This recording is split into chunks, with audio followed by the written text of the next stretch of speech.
तो first important concept in JavaScript is कि JavaScript जो है वो केस सेंसिटिव होता है ना।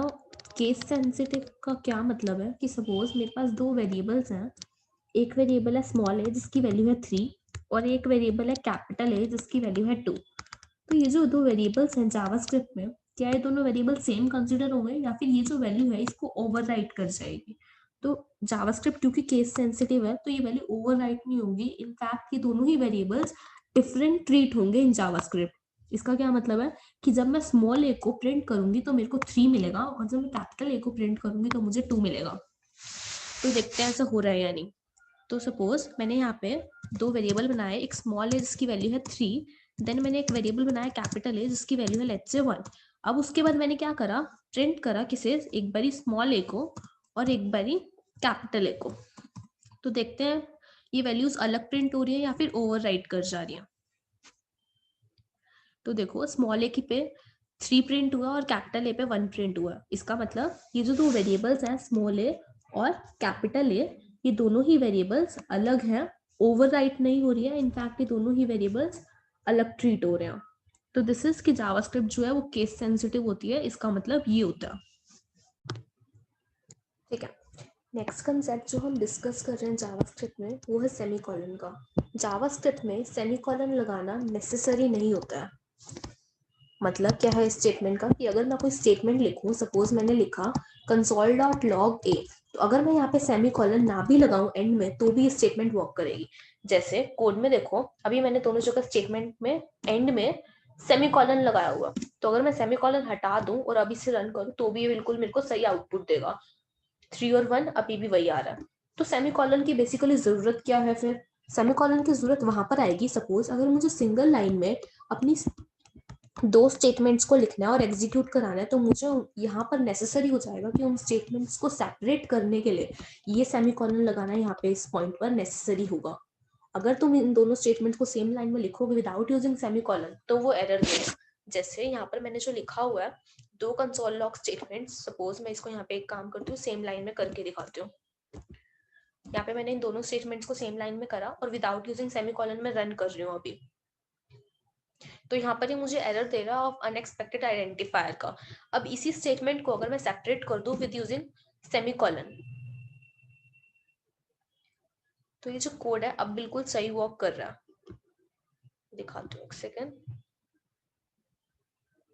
ठीक है, तो बेसिकली याद रखना जावास्क्रिप्ट में सेमीकोलन लगाना जरूरी नहीं है, पर जनरली सेमीकोलन लगाना एक अच्छी प्रैक्टिस कंसिडर होता है। और वो काम आता है कब? बेसिकली जब हमें एक ही लाइन में दो स्टेटमेंट्स को एग्जीक्यूट कराना है तो उनको सेपरेट करने के लिए हमें सेमीकोलन लगाना ही पड़ेगा। तो आई होप ये चीज क्लियर है। नेक्स्ट यहाँ पर जो मैं डिस्कस कर रही हूँ वो मैं डिस्कस करूंगी आइडेंटिफायर्स के बारे में। आइडेंटिफायर्स वेरिएबल्स को ही बोलते हैं हम लोग।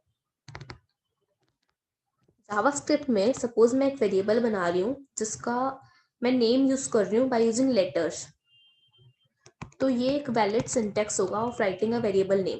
अगर मैं इसी को ऐसे लिखूं var by using underscore at start, तो ये भी एक वैलिड सिंटेक्स होगा जावास्क्रिप्ट में।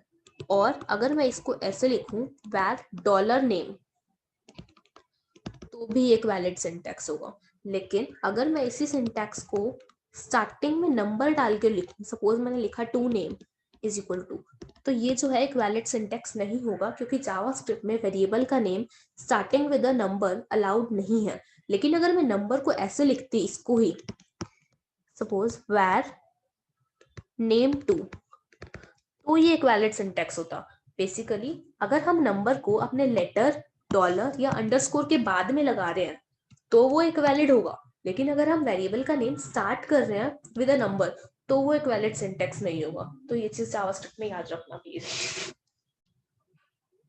ठीक है, अब हम पढ़ेंगे जावास्क्रिप्ट में डेटा टाइप्स के बारे में थोड़ा सा, या स्पेसिफिकली नल और अनडिफाइंड के बारे में। ये जो नल है प्लीज इसको इस नल से कंपेयर मत करना, कैपिटल नल जो कि जनरली हम C++ वगैरह में पढ़ते हैं। ये बिल्कुल कंप्लीटली डिफरेंट नल है। ये एक डेटा टाइप है इनफैक्ट जावास्क्रिप्ट में। अनडिफाइंड भी एक डेटा टाइप है जावास्क्रिप्ट में। और भी डेटा टाइप्स होते हैं बट स्पेसिफिकली यहाँ पर मैं सिर्फ इन दोनों के बारे में डिस्कस करूंगी क्योंकि ये दोनों बहुत इंपॉर्टेंट है और जनरली हमारे बेसिक्स क्लियर नहीं हो पाते इन दोनों को लेकर। तो हम क्या देखेंगे, पहली बात तो अगर मैंने एक वेरिएबल बनाया x, इसको मैंने अभी कोई वैल्यू इनिशियलाइज नहीं करी और मैं इसको अगर मैं प्रिंट करूं x को, तो मेरे को जो कंसोल पे वैल्यू मिलेगी वो अनडिफाइंड मिलेगी। अनडिफाइंड एक डेटा टाइप है जावास्क्रिप्ट का।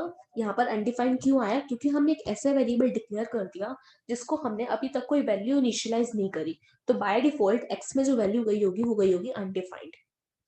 अब अगर मैं ऐसे करती, मैंने एक वेरिएबल बनाया सिमिलरली y, जिसको मैंने वैल्यू इनिशियलाइज कर दी नल, इसका मतलब क्या है कि मुझे इसको वैल्यू डालनी थी कोई, पर मेरे को अभी नहीं पता इसमें क्या वैल्यू आएगी, तो मैंने क्या करा, इसको नल से इनिशियलाइज कर दिया। नल भी एक डेटा टाइप है जावास्क्रिप्ट में।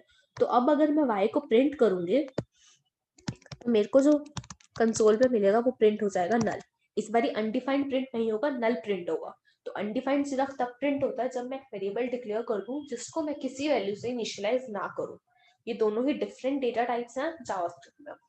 अब इनके दो जो इंपॉर्टेंट पॉइंट्स में डिस्कस करने वाली वो ये कि ये जो नल और अनडिफाइंड होते हैं ना, ये बुलियन कंटेक्स्ट में फॉल्स की तरह बिहेव करते हैं।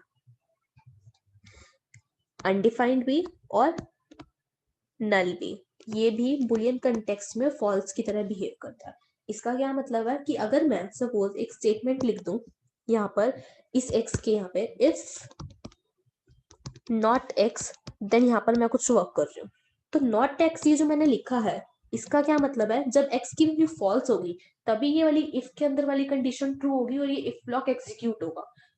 तो हम अभी कोड में करके देखेंगे तो देखेंगे कि ये जो है इफ के अंदर चला जाता है। इसका मतलब क्या है कि x जो है वो बिहेव कर रहा है फॉल्स की तरह। अनडिफाइंड जो है बुलियन कंटेक्स्ट में फॉल्स की तरह बिहेव करता है।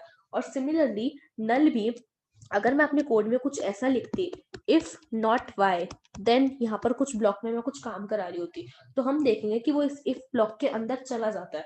इसका क्या मतलब है कि y जो है इस वाले कंटेक्स्ट में फॉल्स की तरह बिहेव करता है। तो बुलियन कंटेक्स्ट में नल और अनडिफाइंड दोनों ही फॉल्स की तरह बिहेव करते हैं। ठीक है। और नेक्स्ट चीज जो मैं यहाँ पे बताने वाली हूँ वो ये कि न्यूमेरिक कंटेक्स्ट में सपोज मैं यहाँ पे x की वैल्यू जो कि अनडिफाइंड है अगर मैं प्रिंट करूं x+2, हमें पता है x के अंदर क्या पड़ा हुआ है अनडिफाइंड, तो अनडिफाइंड में अगर मैं 2 ऐड करूं तो क्या प्रिंट करेगा, इस वाले केस में जावास्क्रिप्ट में वो प्रिंट कर देता है नैन। नैन का मतलब क्या होता है, नॉट अ नंबर। तो जावास्क्रिप्ट में अनडिफाइंड वेरिएबल है जो कि उसमें वो न्यूमेरिक कंटेक्स्ट में नैन, बेसिकली उसकी जो वैल्यू होती है वो नैन हो जाती है।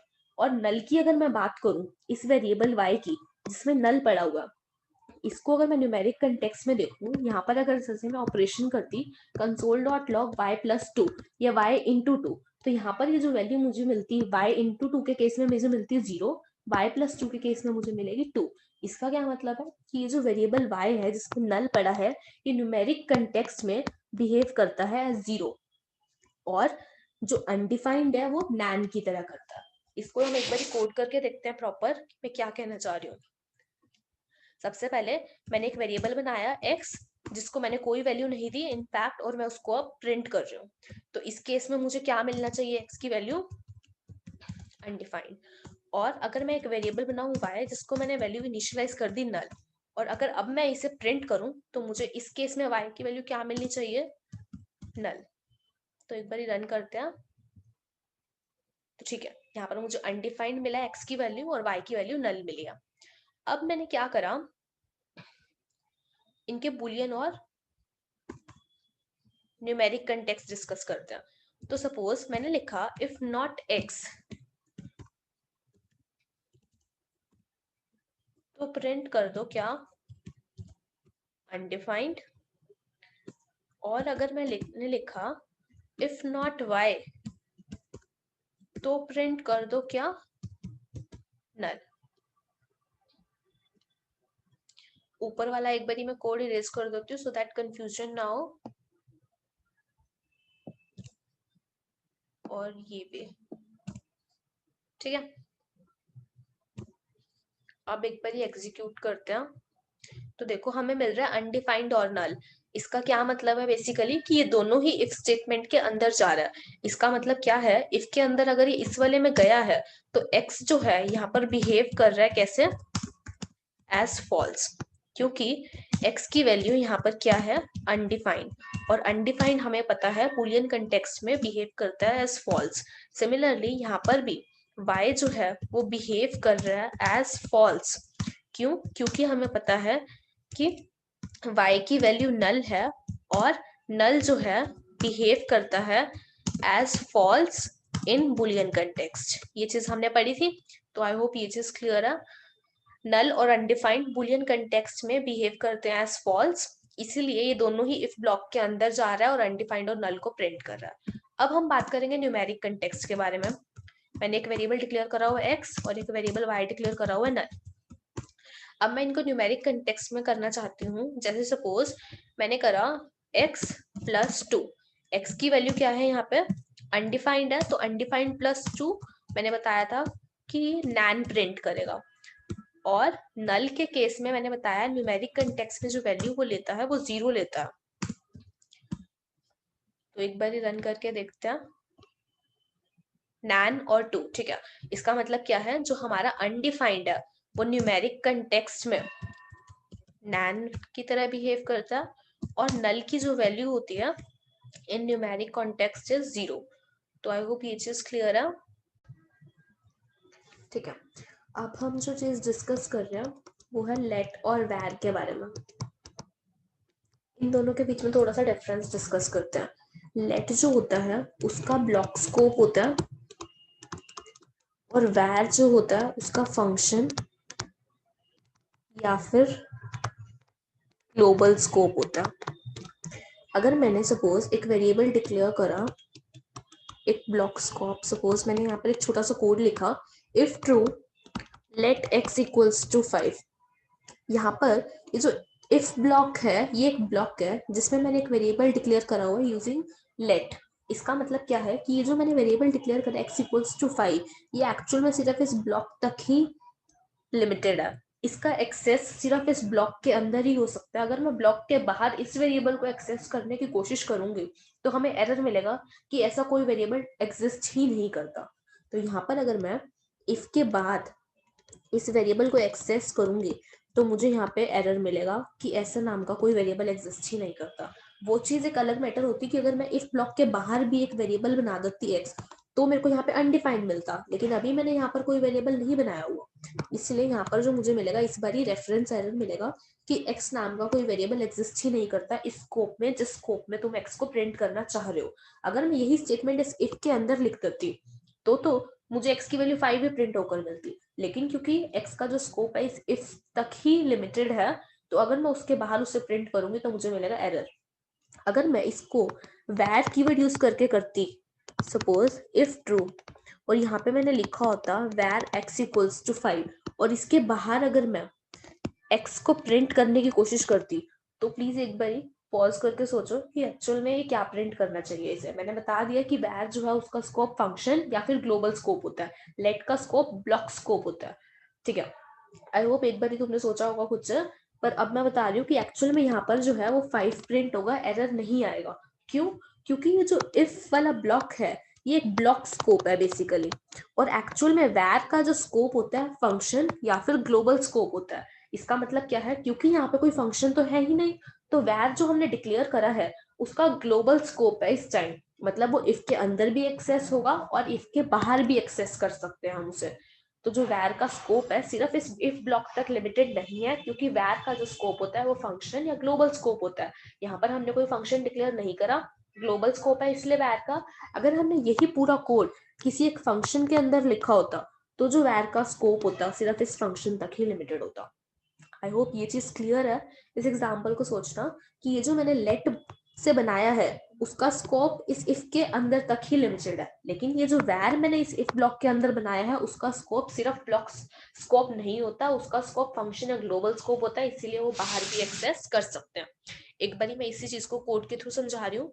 यहाँ पर जैसे मैंने लिखा इफ ट्रू, यहाँ पर मैंने लिखा लेट यूजिंग लेट कीवर्ड, अब मैं एक्स को डिक्लेयर कर रही हूँ और यहाँ मैं इसको प्रिंट कर रही हूँ। तो यहाँ पर मुझे क्या मिलना चाहिए इस बारी, एरर, क्योंकि x का जो स्कोप है वो इफ ब्लॉक तक ही है। तो मुझे यहाँ पर एरर मिल रहा है, यहाँ पे देखो console.logx एरर, क्योंकि x is not defined. Let का जो स्कोप होता है वो ब्लॉक स्कोप होता है, लेकिन यहाँ पर ही अगर मैं लेट की जगह वैर कीवर्ड यूज करती तो इस बार ही मुझे 5 प्रिंट ऊपर मिलेगा। ठीक है, तो इस बार मुझे 5 मिल रहा है, क्योंकि वैर का जो स्कोप होता है वो फंक्शन या ब्लॉक स्कोप नहीं होता, फंक्शन या ग्लोबल स्कोप होता है। प्लीज इस चीज को ध्यान से देख लेना और समझ लेना, वैर और लेट के बीच में जो डिफरेंस है इंपॉर्टेंट है। तो जनरली जब भी आप कोई वेरिएबल डिक्लेयर करो ब्लॉक स्कोप के अंदर, और सेम नाम का वेरिएबल आप बाहर भी यूज कर रहे हो, तो ये चीज का ध्यान रखना कि जो आप इफ स्कोप के, जो ब्लॉक स्कोप के अंदर आप वेरिएबल यूज कर रहे हो उसको यूजिंग लेट कीवर्ड ही बनाओ, वैर को यूज करके मत बनाओ, वरना बाहर जो है वो डिस्टर्ब करेगा इन कैलकुलेशंस और इंटरफेयर करेगा, और हो सकता है गलत रिजल्ट्स भी मिले। तो इसलिए जब भी ब्लॉक स्कोप के अंदर वेरिएबल की बात आती है तो वैर की जगह लेट